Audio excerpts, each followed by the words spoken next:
Near. In the early hours of a silent desert morning, a shadow waited. It had no uniform, no insignia, and no official record of existence. Her name was Raven, and by sunrise, she would change the fate of an entire Navy SEAL team. Raven had been embedded with SEAL Team 9 for 3 weeks, a ghost among elite soldiers. No one knew who sent her. No one dared to ask, because, from the moment she arrived, she made one thing perfectly clear. She could hit anything she aimed at.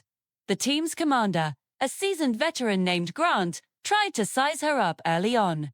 He asked her, point blank, "What's your training background?" Raven, with unnerving calm, just looked back and replied, "I hit what I aim at." The SEALs around them laughed nervously. She didn't. Their mission was to capture or eliminate a man known only as the Falcon, a ruthless insurgent leader protected by dozens of fighters and an entire valley that was a natural fortress, practically designed for ambushes. Satellite footage showed a labyrinth of choke points and guard rotations, a death trap for any conventional ground team. The intelligence analyst said it was an impossible mission. But what was impossible for a team wasn't impossible for Raven. As midnight draped the desert in black, Raven began her ascent, crawling onto a sheer cliff face overlooking the enemy compound. Ramirez, the young SEAL assigned as her spotter, watched in awe. He whispered into his cums, "You sure you're not psychic? You mark things before they even appear on my thermal." Raven didn't respond. Her finger hovered over the trigger, her focus absolute. She became as still as the stone beneath her, her breathing so controlled it was barely perceptible. She watched over the valley like a goddess of death, patiently waiting to choose her moment. Finally, a convoy of vehicles rolled into the compound. Falcon himself stepped out, surrounded by guards. Over the comms, Grant's voice was tense. "Raven, call targets. We move in 10. Just then, a guard on a rooftop raised a radio to his mouth, ready to signal. One breath in, a pause, one breath out. A nearly silent shot cracked through the night air. The guard dropped. Panic erupted below, storms the compound. Raven's voice came over the radio, calm and steady, northwest tower clear. Another shot.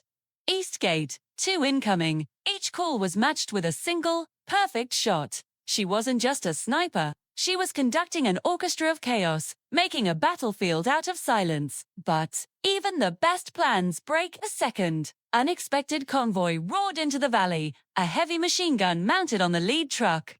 Dozens of fresh fighters poured out, laying down a storm of suppressing fire. Grant's voice was frantic. "We're pinned. We're completely pinned. Raven, can you slow them down?" Raven checked the angle. It was bad. The new targets were too far, too many, and partially obscured. Any other sniper would have called it impossible. That's when she did the unthinkable. She packed her rifle and left her perch.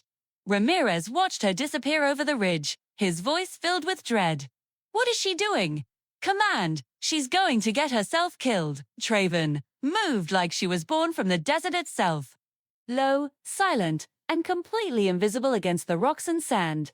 She wasn't running. She was flowing, closing the distance to the enemy convoy with terrifying speed. She settled at 400 meters, swapping her standard rounds for something heavier.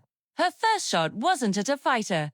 It was at the driver of the machine gun truck. The truck swerved violently, crashing into another vehicle and creating a wall of fire and steel.